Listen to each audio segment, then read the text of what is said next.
Bueno, ahora si conectamos el Facebook también.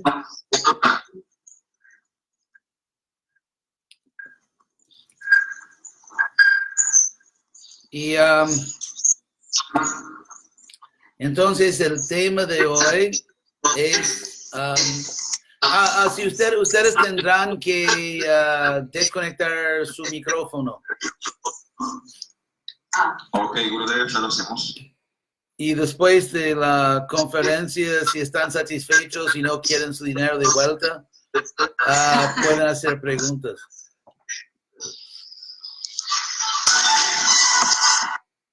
Bueno, sí. Entonces, el tema de hoy es el apego y a mí me gusta siempre empezar con el diccionario para no caer en conceptos, digamos, demasiado esotéricos.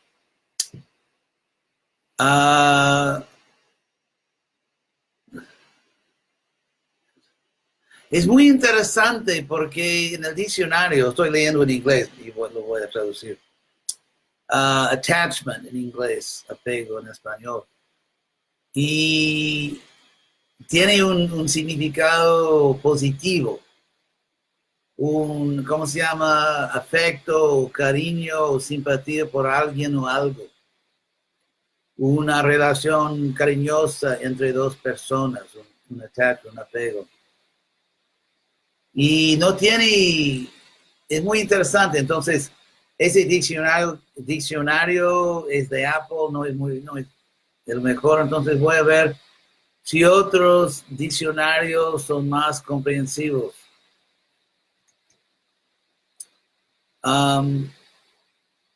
Aquí hay otro diccionario que dice, bueno, la definición legal no es muy relevante aquí.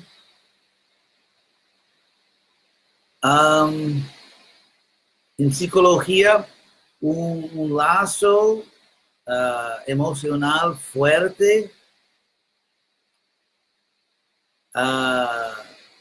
pero no hay ningún sentido. Entonces parece que nosotros usamos la palabra en un sentido especial. Es completamente normal, porque cada filosofía nueva, digamos, nueva dentro de una cierta cultura o situación histórica, siempre redefine algunas palabras. Todos los filósofos lo hacen. Marx lo hizo, Hegel lo hizo, Platón lo hizo, como por ejemplo con la palabra griega, arete, pero se puede ver que cada filosofía política o religiosa siempre, si abarca mucho, siempre utiliza palabras de una forma nueva y así. Entonces, vamos a ver aquí un mejor diccionario. En psicología, attachment, lo mismo. Entonces, muy interesante. Eso ya es un muy buen punto de partida. El hecho de que nosotros tenemos un significado especial por la palabra en el sentido, un sentido, digamos, negativo. Un sentido negativo. Y también tenemos un significado positivo. Por ejemplo, recomendamos que todo el mundo se apegue a Krishna. Entonces, apegar o apegarse significa como pegajoso. Literalmente que dos cosas se conectan. Entonces, ¿cuál es el problema con el apego emocional en la vida humana? Y se puede preguntar por qué a esa palabra le damos un significado peyorativo. Y si se puede justificar eso de aplicarle a la palabra un sentido peyorativo. Cuando en el mundo en general no se ve así. Obviamente tendríamos que empezar recordando de que existe un alma. Existe un alma eterna y que nosotros somos esa alma. Y mismo en el mundo material, se puede ver un sinnúmero de ejemplos de apegos destructivos. Por ejemplo, una persona, vamos a decir que sufrió un trauma en su infancia o su niñez o juventud y se apega a ese trauma. Se apega a ese trauma o se apega al estado de víctima. Víctima hoy en día es casi la posición de más prestigio en la sociedad moderna, de ser una víctima. Y inclusive hoy en día se habla aquí de a los Juegos Olímpicos de la víctima, en el sentido que hay una competencia de alcanzar la posición de la peor víctima.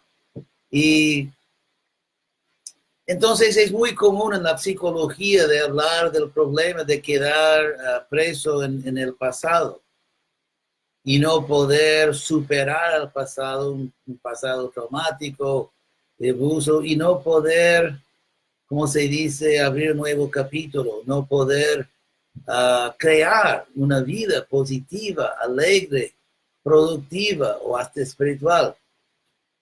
O, por ejemplo, uno se apega a una sustancia destructiva. Uno puede, hay una línea a veces un poco fina entre un apego y una adicción. Entonces puede preguntar dónde está la línea entre apego, que es positivo para los materialistas, y adicción, que es negativa. Porque se puede definir adicción como un apego muy fuerte o demasiado fuerte. Entonces, ¿cuál es la línea cruzando la cual se puede decir que eso es demasiado? Porque como se dice, la comida de uno es veneno del otro.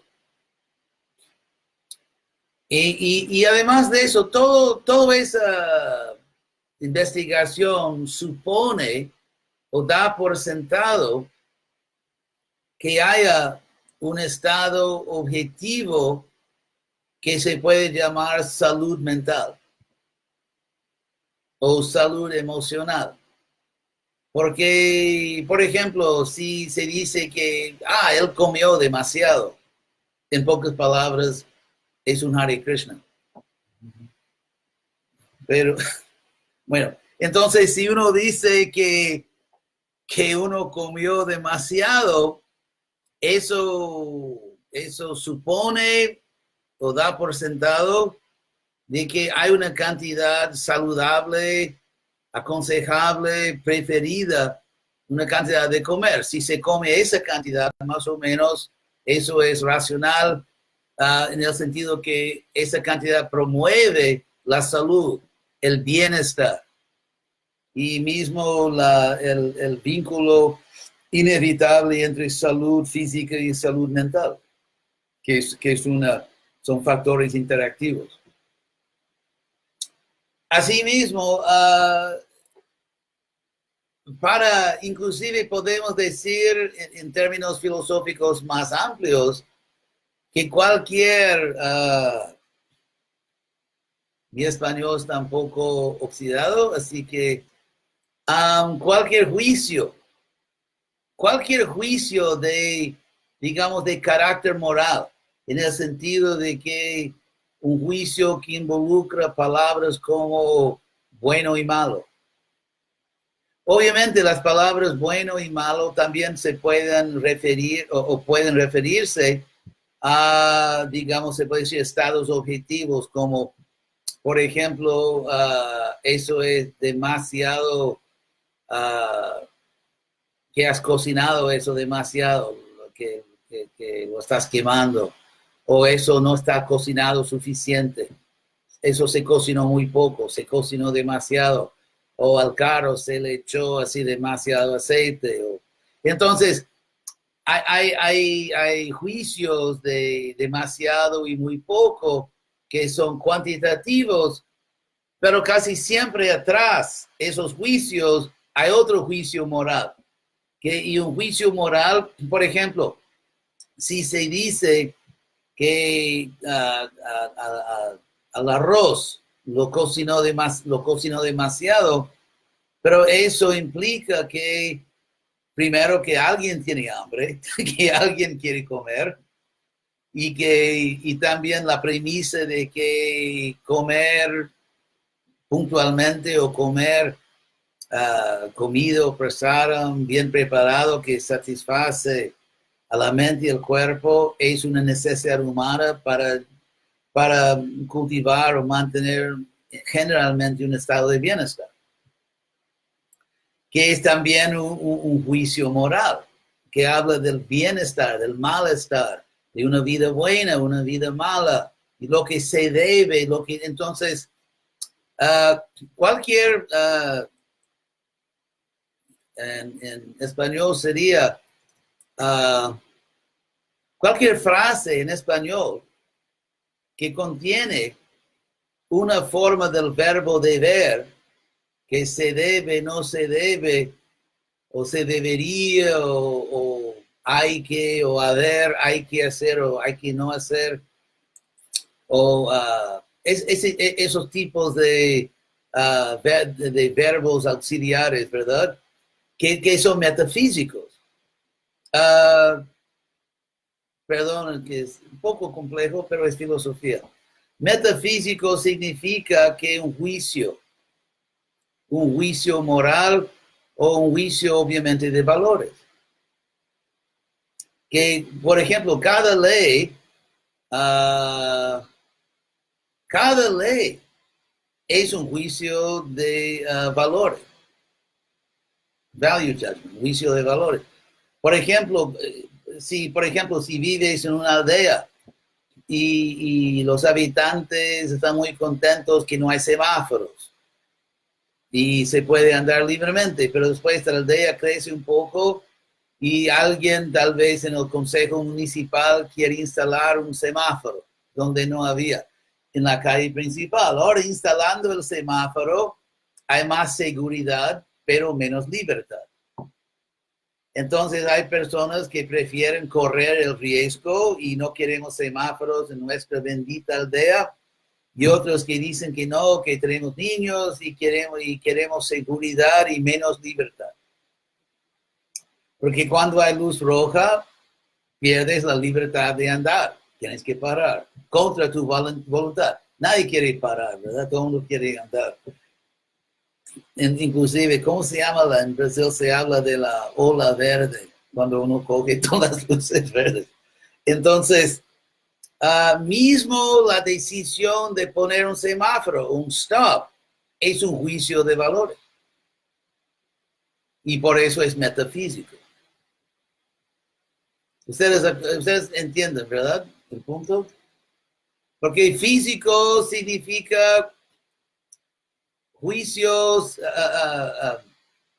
físico significa simplemente según nuestro mejor entendimiento, es simplemente el estado objetivo. Por ejemplo, que ese objeto pesa tanto, o que de esta casa a otra casa son tantos kilómetros.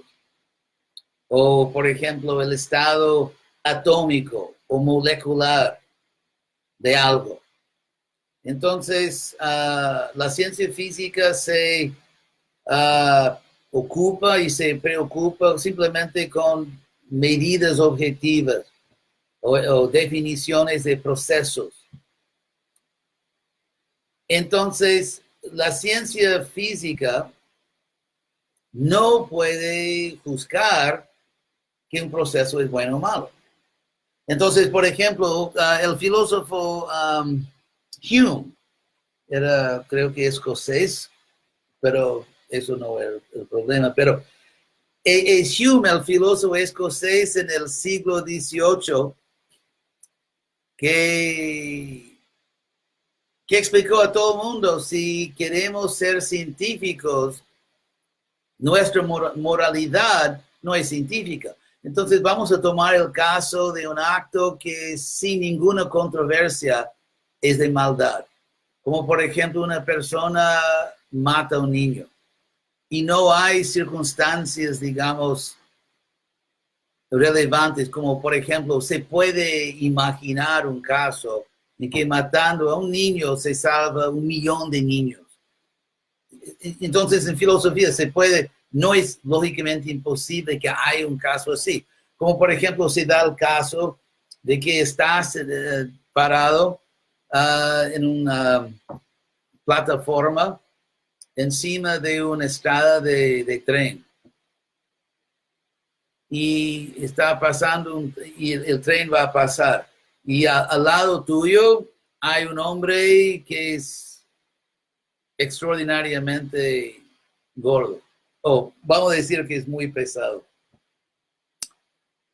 Que acaba de venir de una fiesta de domingo en un templo Hare Krishna. Entonces, y tú puedes ver, porque estás en un puesto alto, tú puedes ver que a medio kilómetro de tu plataforma hay un puente, la estrada de hierro, ¿cómo se dice en español? The train track.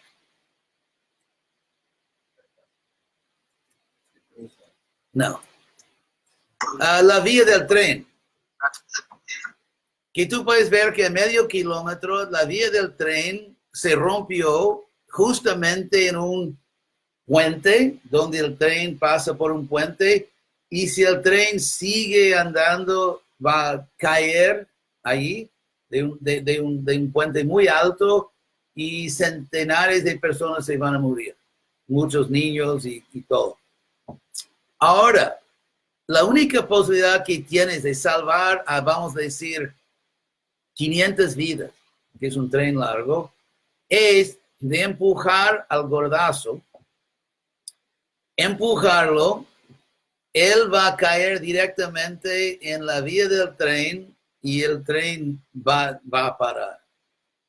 El tren va a parar y así, pero tú tienes que, con pocas palabras, matar a un hombre inocente, pero vas a salvar cientos de vidas.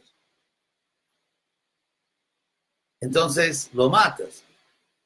Entonces, yo explico eso, es obviamente una pregunta filosófica y presento esa pregunta para decir que en el caso que di antes, de que un hombre mata a un niño, tal vez 15 niños, no hay ninguna circunstancia parecida. No hay ningún bien que posiblemente pueda salir de ese acto cruel de matar a 15 niños.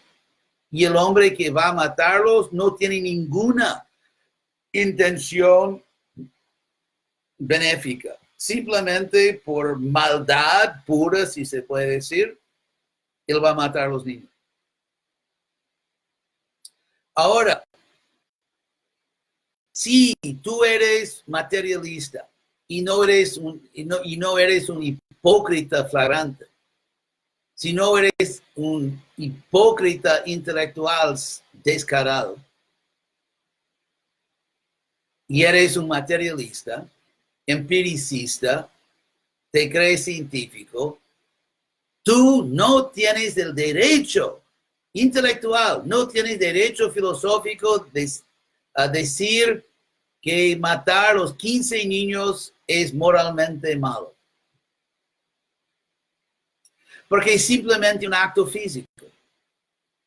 O sea, la diferencia cuando se trata de la biología, por ejemplo, la diferencia entre un cuerpo muerto y vivo es simplemente algo químico o algo de funcionamiento de órganos.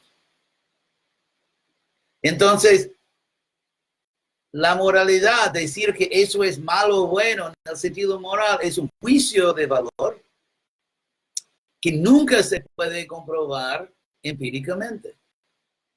Porque empíricamente no existe moralidad. Moralidad no existe dentro del ámbito conceptual del empiricismo.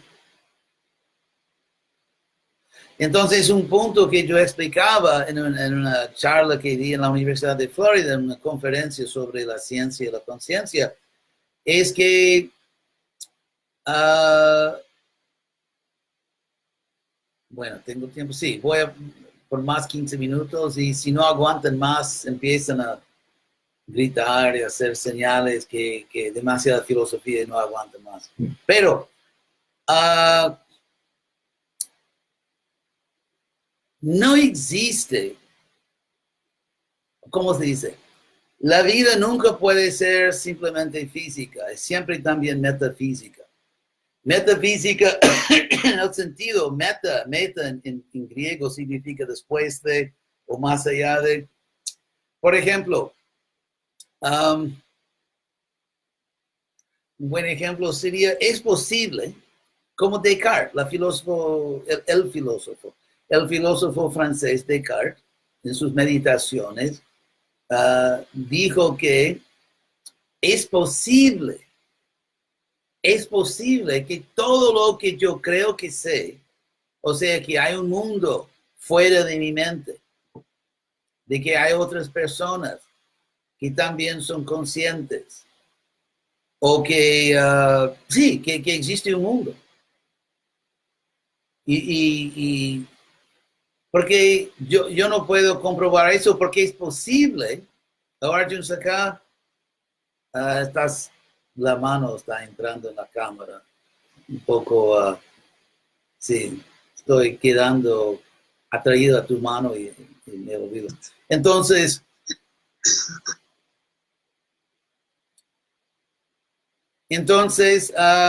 es posible que hay como Descartes dijo, que hay un genio, una persona con gran poder físico o gran poder mental, que te puso en un laboratorio y está jugando contigo así, metiendo cosas químicas y creando en tu cerebro una alucinación de un mundo fuera de tu mente.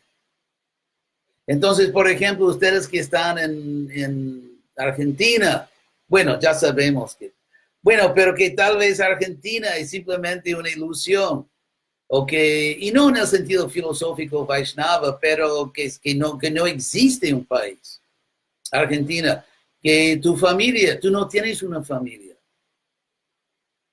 Simplemente fuiste creado en un laboratorio y inyectado con conceptos. Y realmente estás en un laboratorio de un genio cruel. Y hoy en día, en la filosofía contemporánea, se llama el problema se llama el cerebro en una tina, que es la misma cosa. Tal vez eres simplemente un cerebro en una tina, o tal vez el concepto de cerebro es otra ilusión, y eres otra cosa, que se cree un cerebro. Y otra vez hay científicos o simplemente personas con grandes poderes que están jugando contigo. Yo menciono eso porque cualquier sistema de conocimiento, que sea empírico, que sea filosófico, que sea teológico, religioso, cualquier sistema o proceso de conocimiento necesariamente, inevitablemente, tiene que comenzar con una suposición que no se puede comprobar jamás dentro del mismo sistema. Voy a dar un ejemplo. Eso es un poco complicado. Voy a dar el ejemplo del empiricismo. El sistema de empiricismo, ciencia empírica, supone, sin poder comprobar, que existe un mundo fuera de tu mente. Y obviamente, y eso es algo, no se puede comprobar eso dentro del sistema empírico. Por ejemplo, si yo digo que obviamente hay un mundo material, aquí hay una pluma y la toco y puedo escribir, entonces obviamente esta pluma existe fuera de mi mente. Eso se llama un argumento circular. en el sentido que un argumento circular, ¿está bien tanta filosofía? ¿Aguantan? Un argumento circular significa que la estructura normal de un argumento es que hay premisas y una conclusión.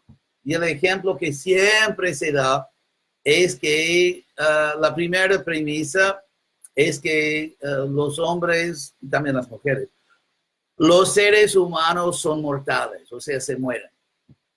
Sócrates es un ser humano. Entonces, dos premisas, que los seres humanos son mortales y Sócrates es un ser humano.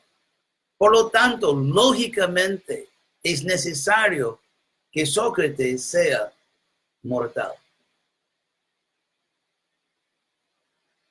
Ahora, eso es un argumento válido, un argumento, pero si yo digo que, por ejemplo, esta pluma es real como un objeto externo a mi mente, y por tanto hay un mundo externo a mi mente que existe, eso es circular, porque esta pluma es real únicamente si el mundo es real.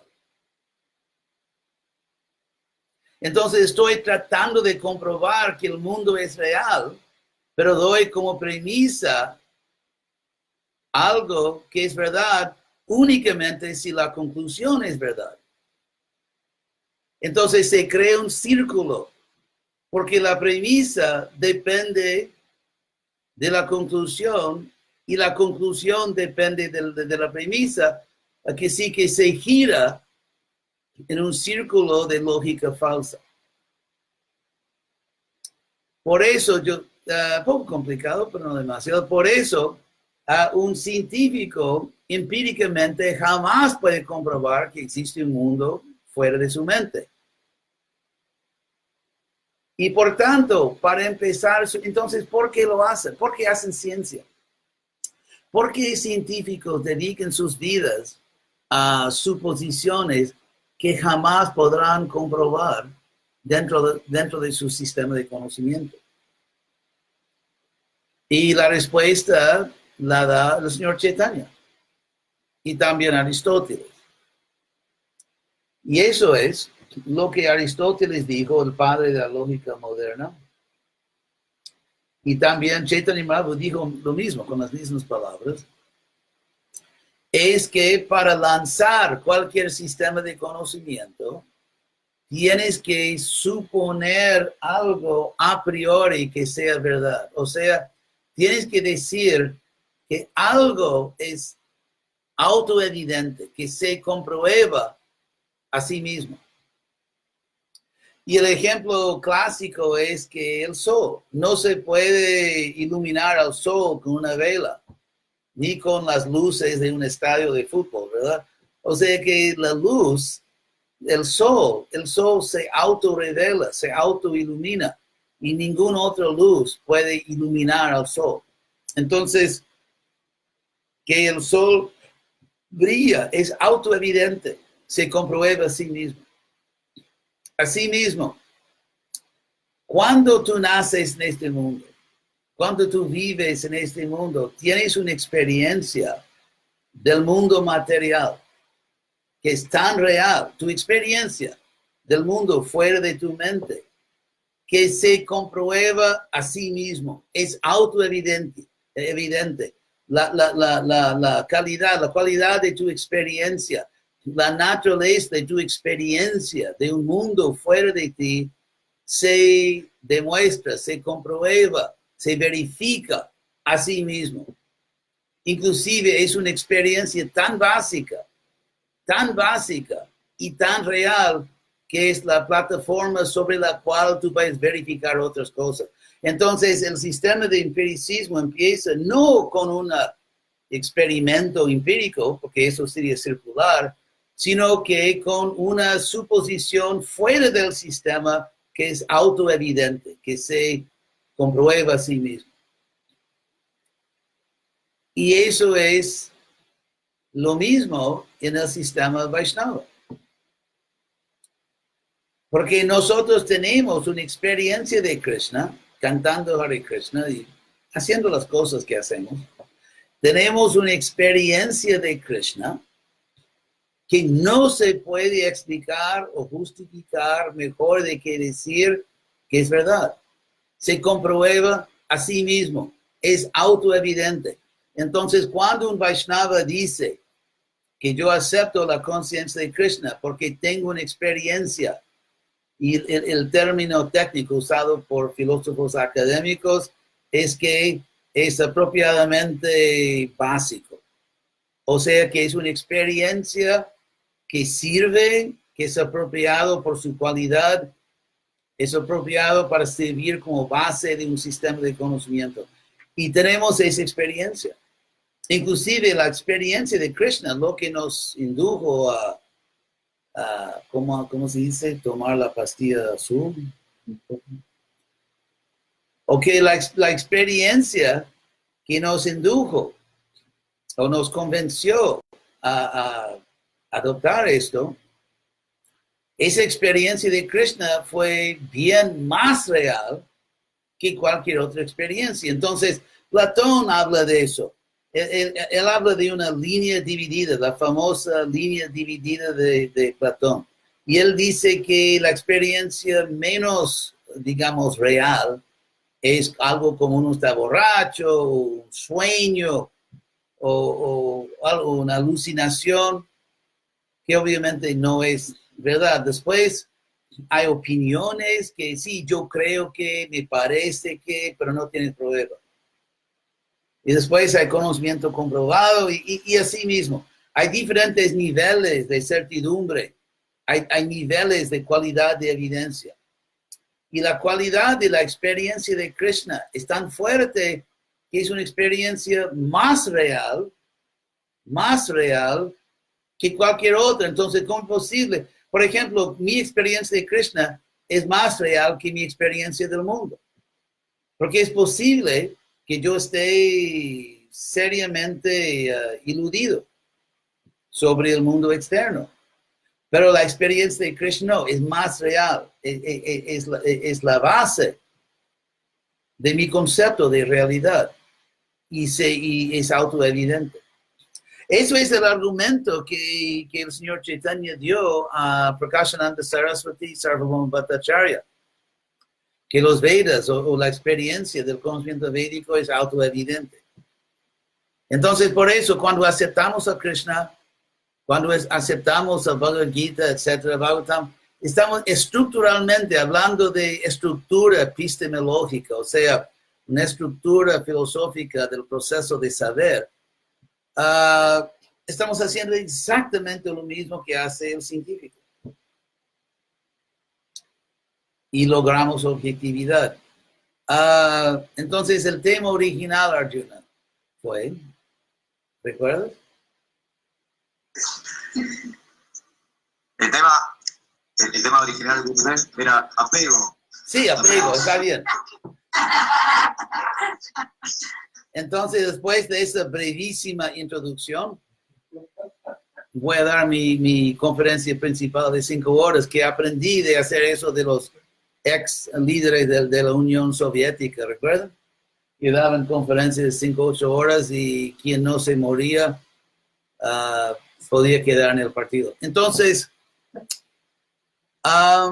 el apego, sí existe una realidad superior, que es la realidad espiritual, nuestra propia alma eterna, la existencia de Krishna, la existencia de un mundo eterno de Krishna. Si eso es verdad, entonces sigue lógicamente que apego a algo inferior no puede ser nuestro verdadero autointerés iluminado. Así como, por ejemplo, si uno se apega a comida terrible que es veneno y por eso no come comida saludable, ese apego es destructivo. Cualquier apego a algo inferior que no nos permite perseguir o proseguir, que no nos permite seguir nuestro verdadero autointerés racional, ese apego es indeseable y destructivo. Es por eso que, entonces, ¿cómo lidiar con eso? Vamos a suponer que todos ustedes son Hare Krishnas y que entienden esas cosas. Entonces, todos nosotros tenemos apegos, ¿verdad? Porque entramos en el proceso de Bhakti Yoga lleno de un lujo de apegos. Entonces, ¿cómo tratamos con eso? Lo que Krishna recomienda en Bhagavad Gita es el camino de moderación. O sea, se da el ejemplo en el Bhagavatam, si estás en un carruaje o cuadriga, ya no hay cuadrigas, ¿verdad? Cuadrigas sin caballos. Pero se da el ejemplo en el Bhagavatam que si estás en una cuadriga o carruaje con caballos y los caballos están un poco fuera de control y están corriendo donde no deben correr. Si tú, ¿cómo se dice en español? Sería, let's see. Si tiras de las riendas así abruptamente, es probable que pierdas control de los caballos y la cosa se pone mucho peor porque pierdes completamente el control. Entonces, los caballos siempre son comparados a los sentidos del cuerpo. Entonces, si tiramos con mucha fuerza, o sea, tratamos de tomar una línea medio draconiana, una línea drástica con los sentidos, lo más probable es que perdemos control de los sentidos. Entonces, es lo que en Brasil, en fútbol, se llama jogos de cintura. No sé si se dice en español, juego de... Pero, entonces, es un proceso. Por ejemplo, vamos a decir que andas en un carro, en una carretera de alta velocidad, y de repente te das cuenta que vas en la dirección opuesta, que debías doblar a la izquierda y doblaste a la derecha. Y tienes que volver en la otra dirección. Y vamos a decir que vas a, vamos a decir, 140 kilómetros por hora, 120. Si simplemente aplastas así el freno, con toda la fuerza así, pones el freno, el carro se va, ¿cómo se dice en español? ¿Voltear? Sí, volcar y te das mal.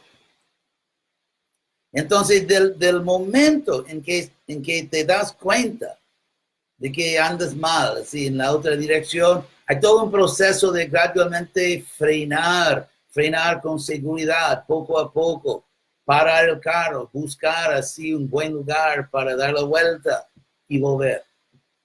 Entonces, si tú eres un devoto sincero, ya te diste cuenta de que hay que renunciar a la gratificación de los sentidos, hay que dedicarse a Krishna, pero el cuerpo y la mente tienen su propio impulso. Es como un carro, y el cuerpo siempre se compara a un carro, cuadriga, y los sentidos a los caballos. Así que hay un proceso gradual, hay un proceso cuerdo y maduro de frenar los sentidos gradualmente y volver.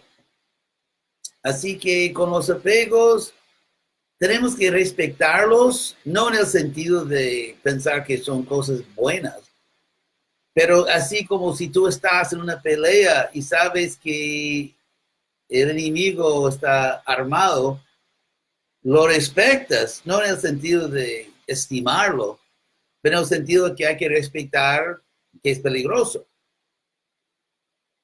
Entonces, así mismo, tenemos que respetar a nuestros apegos en el sentido de que son peligrosos.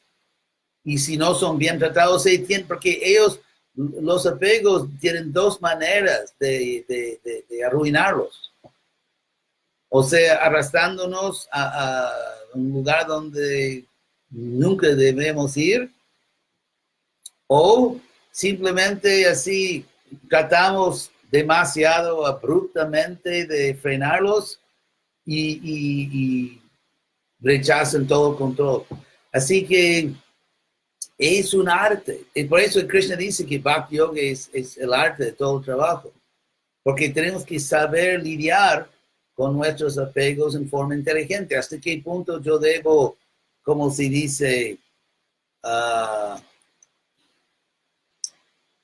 no entregarse, es mala traducción, no entregarse a los apegos, pero darles un poco de cuerda? Y cuándo tirar de las riendas, y hay que saber. O sea, porque si yo me entrego demasiado a los apegos, puedo caerme completamente. Si me entrego demasiado, si me entrego muy poco, también puedo perder control. Entonces, ¿cuál es el proceso justo y moderado, equilibrado, para no degradarse y tampoco perder control completamente por tratar de renunciar en forma demasiado brusca? Y eso es el arte de Bhakti Yoga. Así que toqué en el tema, ¿verdad? A pesar de ese viaje a otros, fácil viaje a otros planetas filosóficos. Y entonces ahora, si ustedes tienen cualquier pregunta, o también voy a ver si en Facebook, si hay de otro todavía que aguanten en Facebook, todavía aguantan. Entonces vamos a ver si hay preguntas ya, o si ustedes tienen Magical Mystery Tour. Sí, así es. Aquí hay una pregunta de Facebook. Carnap escribió en el libro Superación de la Metafísica, qué imbécil, a través del análisis lógico del lenguaje, que la palabra Dios es un pseudo concepto, ya que siempre se define a partir de otro concepto y ese de otro, así ad infinitum, sin poder relacionar la palabra Dios a un alguien o algo concreto. ¡Ja! Muy interesante, eso es Carnap.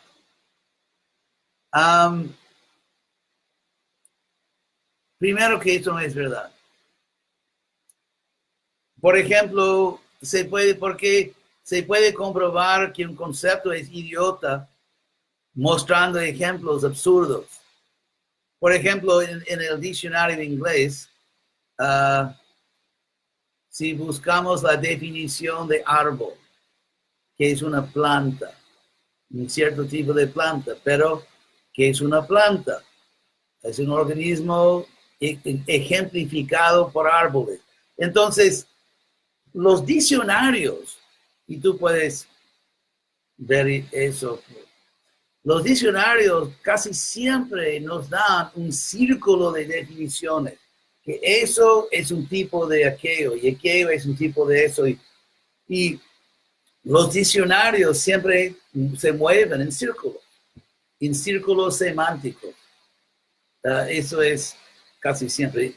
Nada más, ¿cómo se dice? Solo para dar un ejemplo, sin haber visto antes, yo busqué árbol, que es un tipo de planta, que es una planta, es un tipo de organismo como un árbol. Entonces, y a pesar de eso, sabemos perfectamente bien lo que es un árbol y sabemos perfectamente bien lo que es una planta. Entonces, ese Carnap, que es mala gente. Y, por ejemplo, cuando él dice que la palabra Dios es un pseudo concepto, pero el término pseudo concepto sufre, cada palabra en la frase de Carnap sufre del mismo problema, porque tendríamos que definir cada palabra en su frase, y cada palabra en su frase tendría el mismo problema que se define dentro de un contexto de un círculo semántico. Semántico significa el significado de las cosas. Entonces es como decir nunca, diga nunca. Y hay billones de personas que entienden perfectamente bien lo que la palabra Dios significa, y nadie tiene un problema, solo él. Y eso es un ejemplo perfecto. Carnap ya es muy, ¿cómo se dice?, superado, ya es muy anacrónico. Porque ese tipo de guerra contra la religión, contra la metafísica, ya casi se murió. Y el Carnap es que tal vez ya se murió. Suerte. Sí. Él se murió en el año 70. Y entonces, en esos años 70, el marxismo era muy fuerte, que la religión es el enemigo, y lo que dice Carnap ya es considerado por muchos filósofos y muchos eruditos como algo muy anacrónico y hasta ignorante. Porque para decir que la palabra Dios no tiene significado, hay que usar muchas palabras, cada una de ellas tiene el mismo problema que la palabra Dios. Entonces, decir que solo la palabra Dios tiene problemas, no. Todas las palabras que afirman que la palabra Dios no tiene significado, esas palabras tampoco tienen significado porque también dependen de un círculo semántico. Así que cuando uno es tiene demasiada pasión, mete la pata. Entonces, Carnap es un ejemplo de un colosal metedor de pata en el sentido lógico y filosófico. Y adiós, Rodolfo. En ese, hay preguntas, decir, más uno aquí, después volvemos a Mar del Plata. ¿Cómo viven ustedes sabiendo que su ciudad eternamente tiene un problema dramático? Mar del Plata. No es así una agonía constante. Bueno, entonces, es un chiste. Ahora, ¿cómo es posible salvar a las personas con la filosofía Vaishnava dentro de un mundo material? Muy sencillo. Tenemos que avanzar en conciencia de Krishna.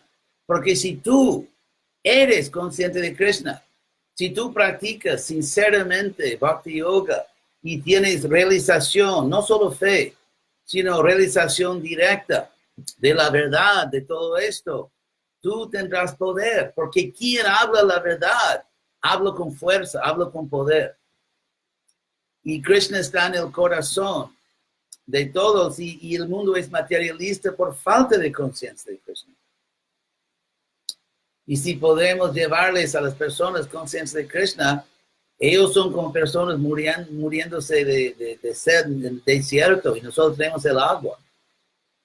Así que el mundo es materialista, que se puede decir que eso hace con que mucha gente sea hasta más ansiosa de recibir verdad, un mundo tan ignorante, sin propósito, con tantas cosas absurdas. Y mucha gente está frustrada, porque el alma está en el corazón de todos.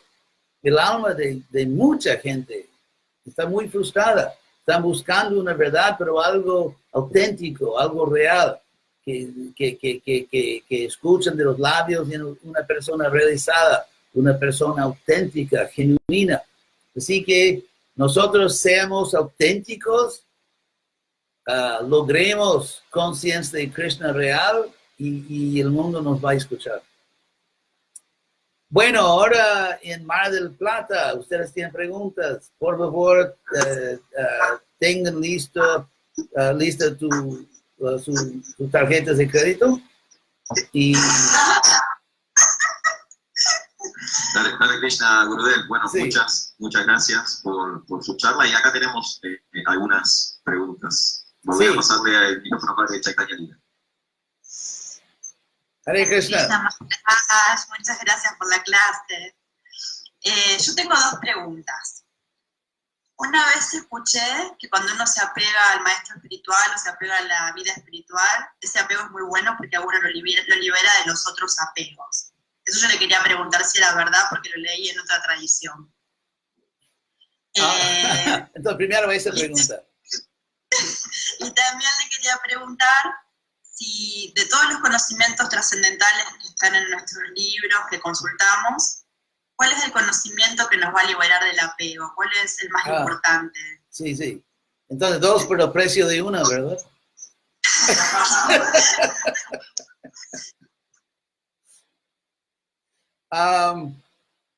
Bueno, primera pregunta sobre el apego al gurú.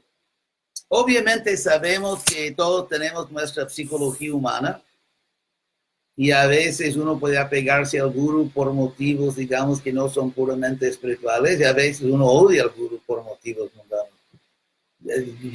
Porque yo he tenido discípulos suficientes para ver una, ¿cómo se dice? Todo el espectro de la psicología humana. Y hay devotos que tenían una relación muy mala con sus padres y yo me vuelvo su padre y por eso me odian. Entonces hay mil cosas, ¿verdad? Un devoto tiene que ser, yo creo que para pegarse al gurú en forma realmente espiritual, primero uno tiene que tener un sentido fuerte de justicia, en el sentido de poder corresponder, reciprocar con otras personas, el gurú y otras personas también, sin dejarse influenciar o controlar por emociones irracionales o por la subconsciencia.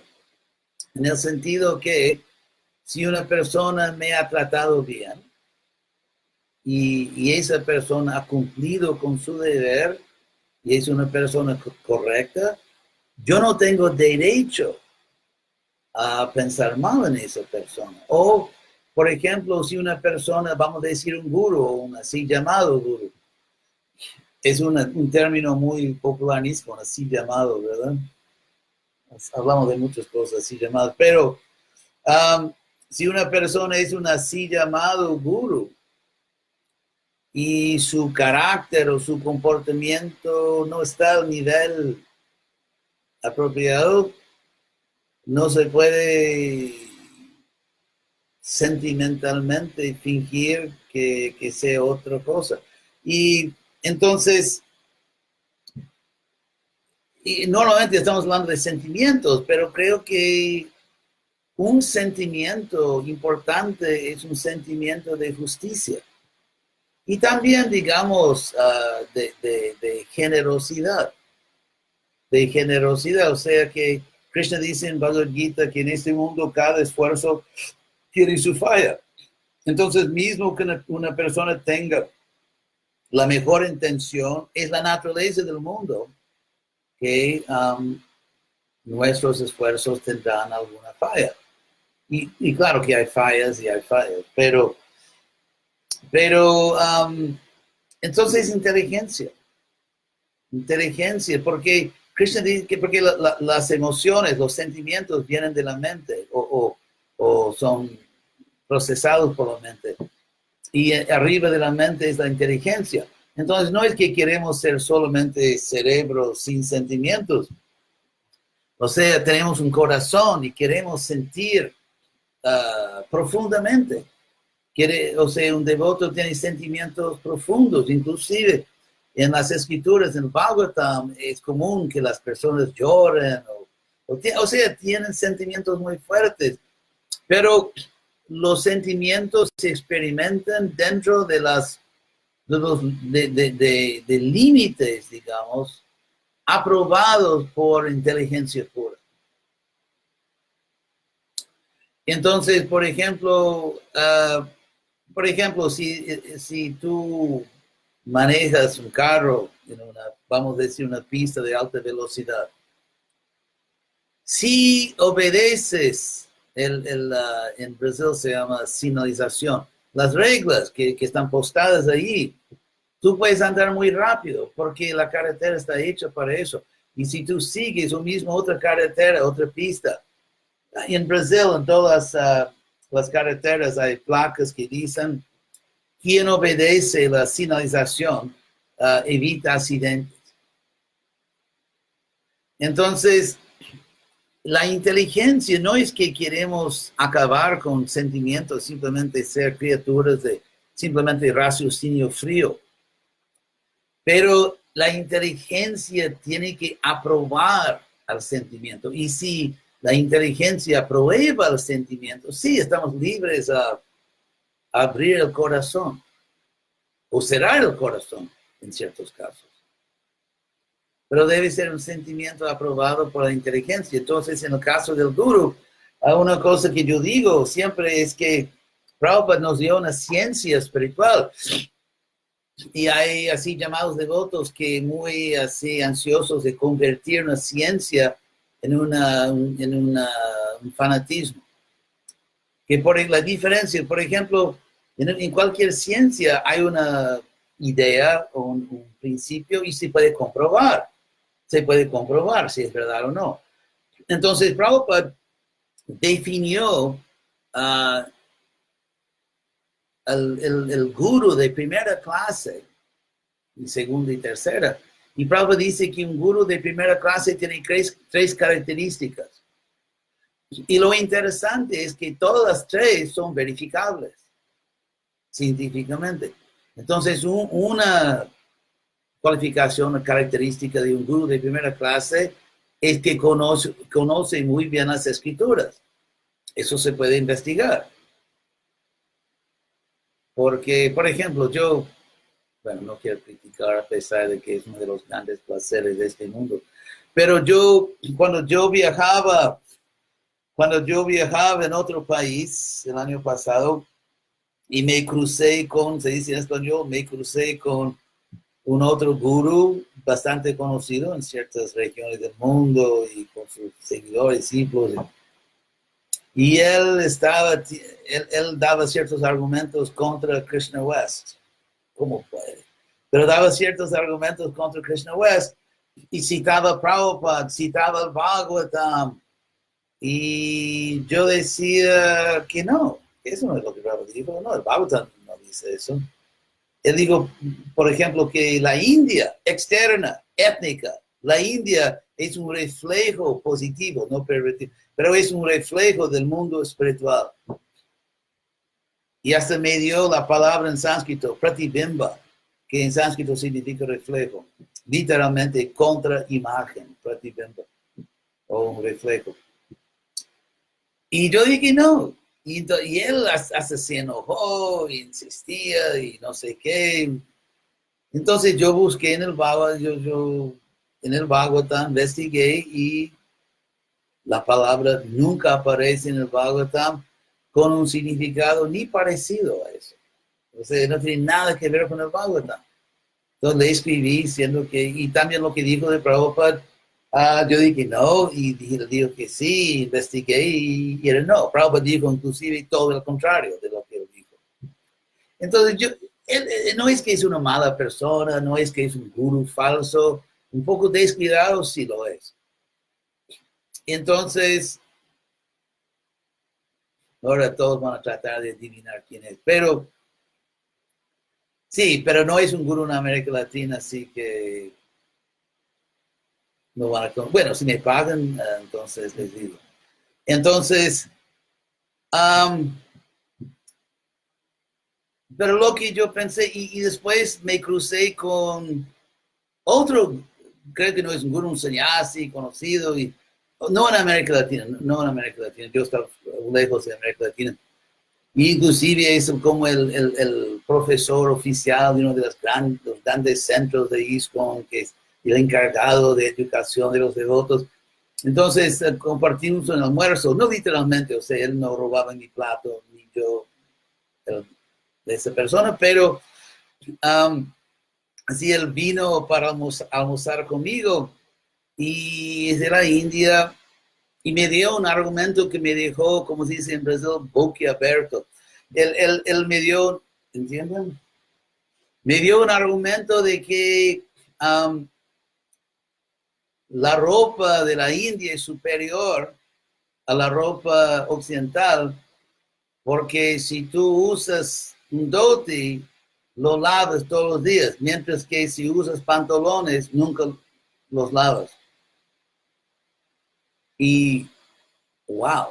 Entonces, primero, yo tuve que verificar si que eso no fuera un chiste, que realmente él daba eso como argumento. Entonces, yo dije, entonces en el caso que una persona no lava su dhoti, pero la otra persona lava sus pantalones. Pero, Dios mío. Como dicen en Italia, dicen santo y Dios.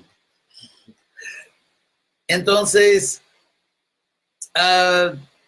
se puede verificar si tú eres, ¿cómo se dice? Sería así, riguroso. Si tú eres riguroso, diligente, tú puedes verificar si un gurú realmente tiene un conocimiento experto de las escrituras. Entonces, que conoce las escrituras, la segunda cualificación es que practica lo que están en las escrituras. Porque hay eruditos que simplemente son un poco, no sé, no les gusta mucho la humanidad. O sea que prefieren quedar en su propio lugar, leyendo libros y no tienen mucho deseo de interactuar, de enseñar, no quieren enseñar. Inclusive hay catedráticos que enseñan en la sala solo por deber, pero si fuera posible solo hacer sus investigaciones, prefieren mucho, ¿verdad? Entonces, el gurú debe conocer las escrituras y, bueno, de dos cosas, conocer y practicar. Hay algo mágico, algo místico de Krishna en este movimiento que si un gurú no sigue o enseñase, tarde o temprano viene a la luz. Había un gurú prominente que era un devoto muy sincero. Era un devoto muy sincero y hizo servicio valioso para Prabhupada, pero él había tomado sannyas prematuramente y no era para sannyas. Entonces, él se apegó a una devota joven, era un gurukuli, no así menor, pero una gurukuli. Y él tampoco era muy viejo, él no sé qué edad él tenía, pero tal vez 20 años más que él, 18 años. Entonces, él, y no hubo nada ilícito, gracias a Krishna, pero se encontraba con ella en lugares remotos. Estaba en una ciudad enorme, ciudad muy grande, una área metropolitana súper grande que se extendía por 100 kilómetros en cada dirección.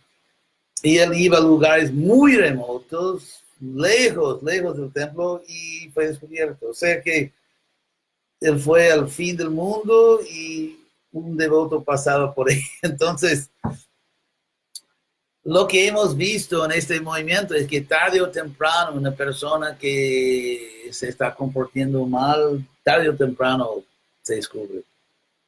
Entonces, uno tiene que conocer las escrituras, practicarlas, y la tercera cosa que ya intrometí antes es que él tiene que estar dispuesto a enseñar. Entonces, podemos ver, primero que los tres son verificables y si se quita un elemento, no funciona.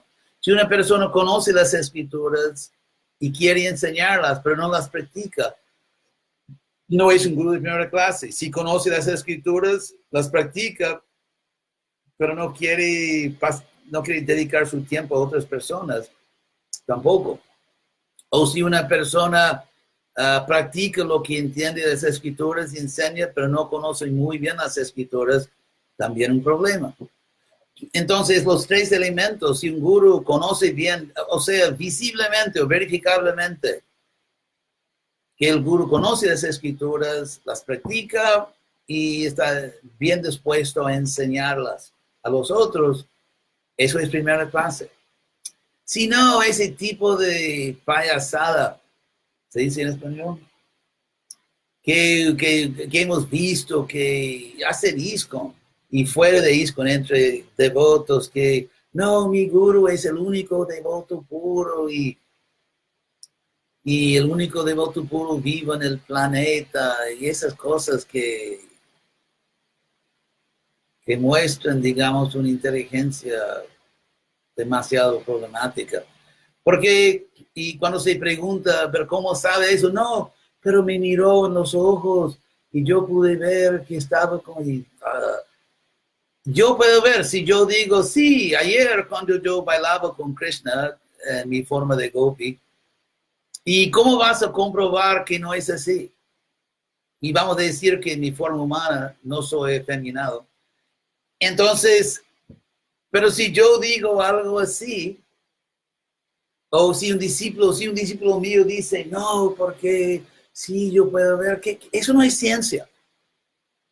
Eso es subjetivo. Sí, puede ser verdad, pero no puede escapar del contexto subjetivo. Por ejemplo, Prabhupada, en un significado, creo que en Chaitanya Charitamrita, dice que Krishna muestra quién es un devoto avanzado, mostrando su capacidad de predicar, de convencer a otras personas, de expandir el movimiento del Señor Chaitanya. Entonces, Prabhupada no dijo que sí, yo soy un devoto puro porque mírame en los ojos. Y sí, cosas absurdas así. Él apuntaba, mostraba cosas empíricas. Que su gran prédica, como cuántas almas él salvó, cuántos templos de Krishna. Eso es empírico, eso es práctico. Entonces los devotos demasiado neófitos, sino excéntricos, que dicen que no, mi guru es el único y no dan ninguna evidencia práctica, nada que se puede observar, que se puede verificar, que se puede comprobar, están, ¿cómo se dice?, destruyendo, por lo menos en su círculo, destruyendo la ciencia espiritual. Están dañando la ciencia. Es por eso que con el guru uno debe, claro que naturalmente hay cariño entre nosotros. Yo tengo amigos devotos que tal vez no son campeones de Sadhana Bhakti, pero son buenas almas y buenas personas y son viejos amigos y hasta Prabhupada. Una vez yo estuve con Prabhupada en Calcuta y él fue a visitar un viejo amigo, un amigo de siempre, de su juventud.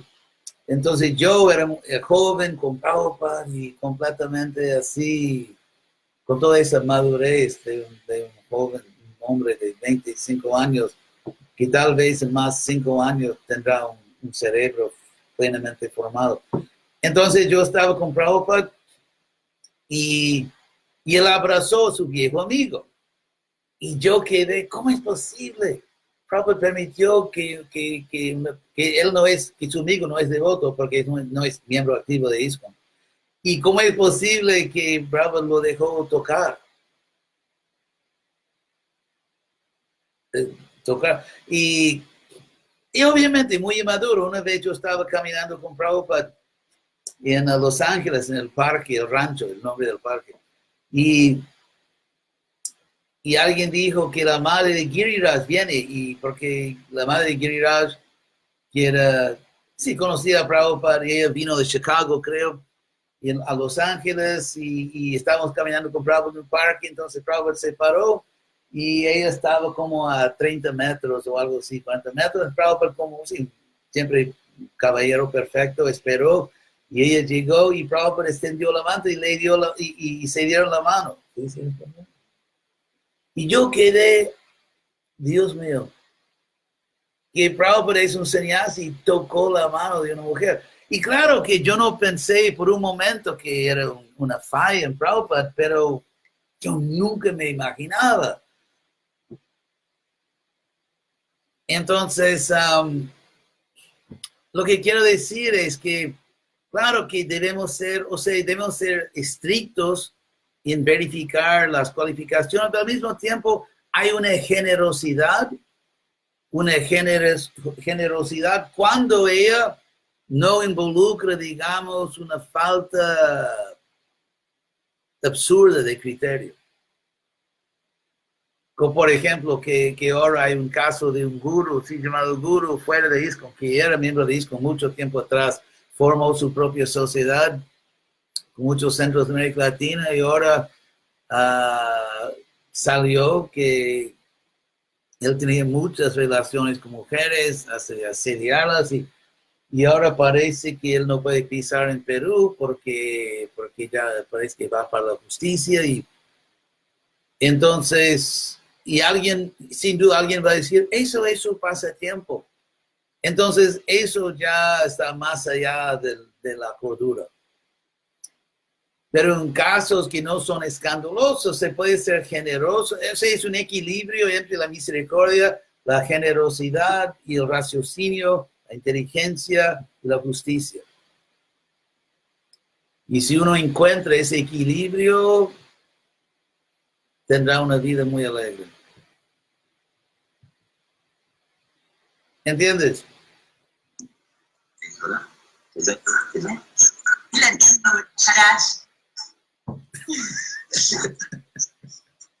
Muy bien, Gurudev, usted nos permite si alguien más quiere hacer una última pregunta. Sí, última pregunta. Ok, ¿vosotros, alguien más quisiera aprovechar, ya que está su santidad con nosotros? No está con nosotros todos los fines de semana, así que por favor aprovechemos. ¿Alguien quiere hacer una pregunta? Si nadie quiere hacer una... Bueno, vení, Maxi, así que puedo. No es necesario, pueden simplemente quedar completamente satisfechos. Hare Krishna, Maharaj, muchísimas gracias por su visita virtual aquí. La verdad que inspira mucho al yatra acá de Mar del Plata. Yo quería preguntar respecto al apego. Parece que lo del apego es un tema de libre albedrío, ¿no? Porque uno elige a qué apegarse, a qué no. Pero ¿qué pasa cuando...? A veces no. Porque hay los casos famosos que, por ejemplo, un hombre ve a una mujer y pierde su corazón contra todo su raciocinio, o también una mujer con un hombre. Entonces, a veces uno es, ¿cómo se dice? En español sería abrumado. Que uno, la flecha de Cúpido, ¿no? Entonces, a veces, o sea, inclusive Krishna en Bhagavad Gita escribe ese proceso y en cierto momento se pierde el libre albedrío. De Krishna en los famosos versos, Jayato Vishayan Punsas, que meditando en los objetos de los sentidos, Sangaste Shupajayate, un apego nace en la persona, y Sangat Sanjayate Kama. Y de Sanga, ese apego Kama, una lujuria, un deseo que ya es difícil. Kama, Krodha, y de esa lujuria, la ira, y después se confunde y se pierde. Y a veces sucede que sí, uno se elige y a veces uno es, ¿verdad? Sucede en este mundo. Así es por eso que uno tiene que siempre, como se dice, dime con quién, es famoso, dime con quién cantas, te diré quién eres. Entonces, es por eso que es importante, tener buena asociación, porque a veces cuando nosotros perdemos poder, nuestros amigos verdaderos nos dirán, idiota, ¿qué estás pensando? Y nos ayudan, así que la buena asociación, sí, con buena asociación, ahí eso fortalece nuestro libre albedrío, o por lo menos nos da más posibilidad de utilizarlo. Si uno está solo, sin buena asociación, a veces uno se deja atrapar.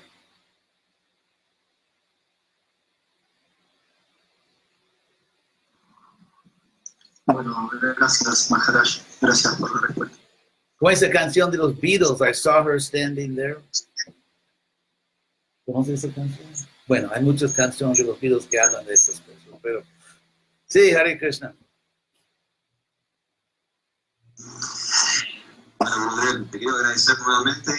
Muchas gracias por este tiempo compartido con nosotros. El día viernes festejamos su Vyasa Puja aquí también y estuvieron presentes todos los devotos. Así que bueno, muchas gracias, como dijo Maxi recién, por inspirarnos y usted por tener la misericordia de estar con nosotros. Hemos el día de hoy dio otras conferencias, así que no queremos molestarlo más. Muchas gracias por todo. En menos de una hora tengo a Brasil. Dios mío. Voy a pagar más, voy a pedir más salarios mínimos. Entonces, gracias a todo el mundo allá.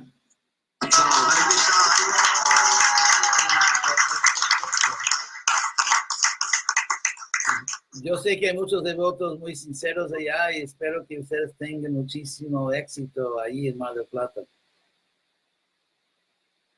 Hare Krishna. Y mis amigos en Facebook también. Hasta luego, Dios mío. A las 2:30. Dios mío. En 50 minutos, São Paulo. Hare Krishna.